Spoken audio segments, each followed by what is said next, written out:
Greg, so you said you were 5 for 5 on recruits. Talk a little bit about that. You had Rafe LaFrance, Scott Pollard. Those are some huge names. How did you get them to come to the University of Kansas, and what did you guys do around Lawrence? Well, I was only a small piece of that, but they would put us with guys that they think that you can help get here. You know, Scott Pollard was an interesting case. He's one of my best friends, but at the time, he was very guarded and quiet and comes from a Mormon family. So it was kind of like, you know, when you guys came on your recruiting trip, you probably went to the Wheel or the Hawk or the Bull or whatever to, you know, see college life, have a good time. Be like, I'm coming to Kansas because the Hawk was awesome. You know, forget the coaches and the McCarthy and all that. So many guys commit when they have a really good night, right? So with Pollard, I remember we went bowling. I had him back at the hotel by like 10 p.m. The next morning, we go over to Coach Williams' house and, hey, how'd it go? God, we love this kid. How was he? And I was like, well, you know, he was quiet. He seemed like he had a good time. And they're like, whoa, all right, like, what do you think? And I go, I couldn't really get a read. And they're like, well, you suck at this, Greg. And I'm like, well, I'm being honest with you. I'd love to tell you that I did an amazing job and he committed to me at midnight at the Hawk. It just didn't happen. So he goes home back to San Diego, and we were recruiting against Arizona. So San Diego kid actually finished his high school career in like Central Washington, but ended up between Arizona and Kansas. Weather, all that. So I like to, you know, pat myself on the back because I got Scott Pollard, but I really wasn't that good because it was not a memorable night. Just simply because he didn't really want to go do what you two probably did on your visit, right? I went on my visit. I'll give the people a quick insight. We went to the cave on my adventure in Lawrence, and that's not a place that people really go anymore. But when I was there, it was a blast. I came from like a really small Christian school from high school, so I had no idea what I was getting into, and obviously ended up at Kansas, but it was one of the times of my life. Yeah, I mean, and so like, as you know, when you take recruits out, you want to have a good time, interact with everybody and make sure they feel at home. They're going to spend the next 4 years of their life there. So yeah, you just try to be personable and introduce them to a lot of people, the right people, and hope they have a good time, because truly it's a crapshoot, because they're going to go to the other really good schools and have an equally good time, if not better or worse, whatever. And then, you know, when Pollard eventually committed, they were like, hey, good job. And I'm like, and then he shows up, you know, 6-8 months later and kind of spreads his wings and was a way different guy, as all of us who know Scotty. And, you know, I'd be remiss not to say it's a great story right now. Just 10 days ago, 2 weeks ago, he had a heart transplant and he's about to be able to check out of the hospital. He's doing great. I went to Nashville a couple of weeks ago and saw him the day before the transplant. I was there when they told him he got a heart. It was a really cool experience for me, obviously an experience of a lifetime for him. And he's got a long road ahead, but, you know, but that's this is 30 years ago since I played. And those are the stories that you guys will have with your teammates, hopefully.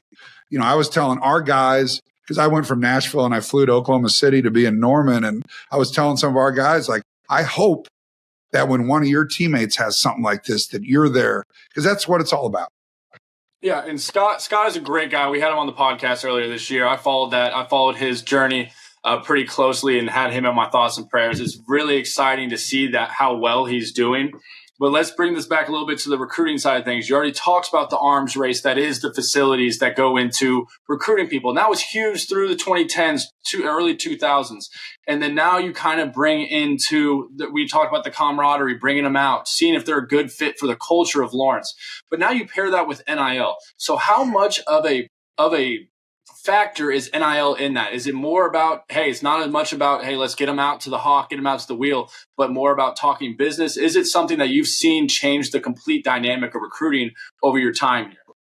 Yeah, you know, I'm not a coach, but I'm close to all of our coaches, and that is definitely a question that comes up during the recruitment of a transfer, a high school kid, whatever, what's your program like, whatever, we can only educate on how other guys have done.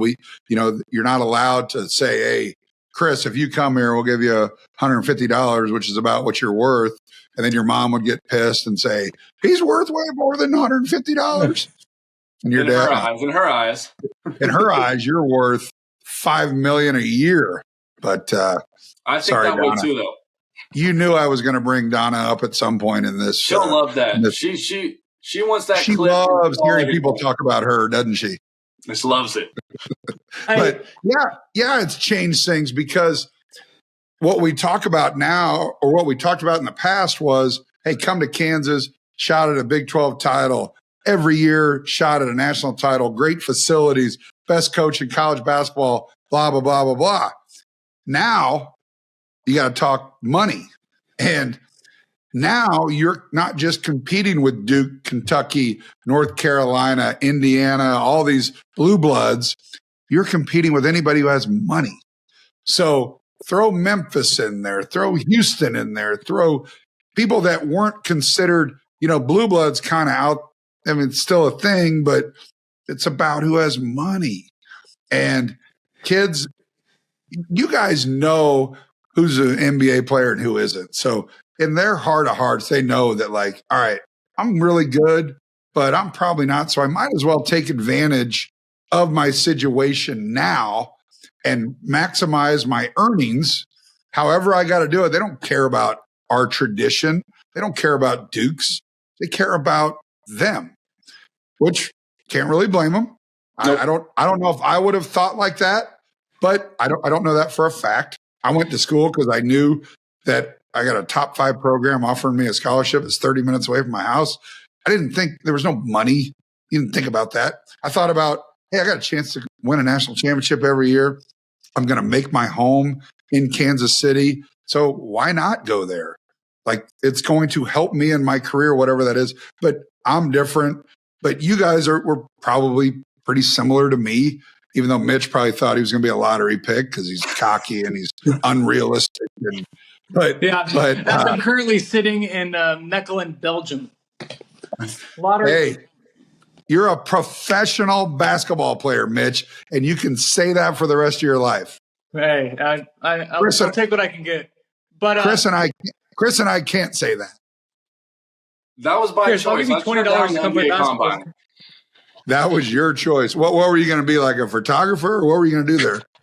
No, I was. They were projecting me late second round, so I just turned down the opportunity. Is this NBA like a different acronym of something I'm not aware of? I thought we were talking about the WNBA. Fair, yeah.